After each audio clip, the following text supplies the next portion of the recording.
안녕하세요. 달군놀이 모임의 이창영입니다. 이제 대한민국은 세계 최고의 나라가 될 것이라고 많은 사람들이 예상을 하고 있습니다.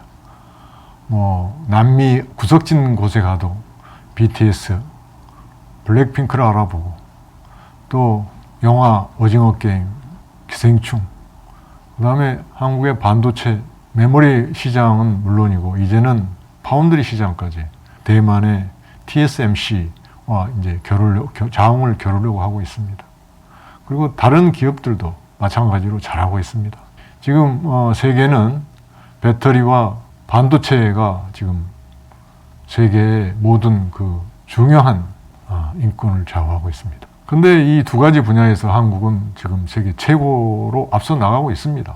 미국도 한국의 회사들에게 자국에 배터리 공장을 짓고 반도체 공장을 지어달라고 요청하고 있습니다. 그런 나라는 지금 세계에서 대한민국밖에 없습니다. 세계에서 가장 핫한 이슈가 배터리와 반도체인데 이 두 분야에서 대한민국은 세계를 리드하고 있습니다. 그래서 바로 이 세계 최고가 눈앞이라고 해도 과언이 아닙니다. 그런데 이 세계 최고의 나라가 될 수 있는 대한민국이 그야말로 바람 앞에 촛불과 같은 신세가 될 수도 있다는 것입니다.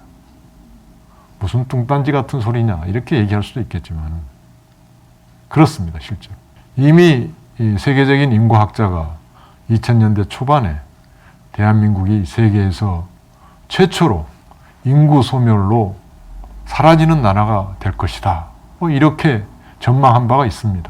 그 당시 2005년인가요? 6년에 그렇게 얘기를 했는데 지금 상황이 바뀐 게 전혀 없고 점점 더 상황이 악화되고 있습니다. 그 당시만 하더라도 학교 출산율은 1.0명이 넘은 상황입니다. 그런데 그때도 세계 최저의 학교 출산율이 기록하고 있었는데 지금은 어떠냐? 지금은 그 어떤 나라도 가본 적이 없는 전임 미답의 경지를 지금 가고 있습니다. 프랑스는 학교 출산율이 1.5명까지 떨어졌다가 다시 2.0명대로 올라갔다가 좀 떨어져서 1.8명대를 지금 현재 유지하고 있다고 그럽니다. 그러나 대한민국은 그 뒤로 추풍낙엽처럼 떨어져가지고 작년에는 0.78명이 됐습니다. 0.8명도 안 됩니다. 세계에 그런 나라가 없습니다. 자, 이런 식으로 떨어지면 어떻게 될 거냐? 지난번 앞에서 추계를 했지만은 이런 식으로 떨어지면은 한 두세 대 뒤에는 출생아 수가 6분의 1, 7분의 1, 8분의 1로 줄어들 것이다. 그 얘기는 무슨 얘기냐? 작년에 출생아 수가 25만이었으니까 1년에 낳는 아이들의 총 숫자가 고작 3, 4만 명밖에 되지 않을 거라는 얘기입니다. 참으로 두려운 얘기입니다. 그래서 우리나라가 지금 세계 최고가 바로 저 눈앞인데 이제 인구 소멸로 사라질 지경에 처해 있습니다. 더군다나 최근에 뉴스를 보면은 젊은 20대 여성의 절반 이상이 아이를 낳지 않겠다는 생각을 하고 있다고 합니다. 그런데 어떻게 출산율이 높아질 수가 있겠습니까? 그래서 이제는 결혼을 해서 아이를 낳으려는 사람에게는 무조건 혜택을 주어야 됩니다. 그 혜택이란 게 뭐냐? 아이를 낳아서 기를 때 또 교육을 시킬 때 걱정하지 말라는 그런 적어도 안심을 시켜줘야 됩니다. 그래야 마음 놓고 아이를 낳을 거 아닙니까? 그래서 우리는 보육하고 교육을 지난번에 얘기했지만은 완전히 국가에서 책임지는 체제로 가야 됩니다. 이미 프랑스, 독일 다 그렇게 하고 있습니다. 우리나라라고 못할 이유가 없습니다. 그런데 문제는 우리 정치권입니다.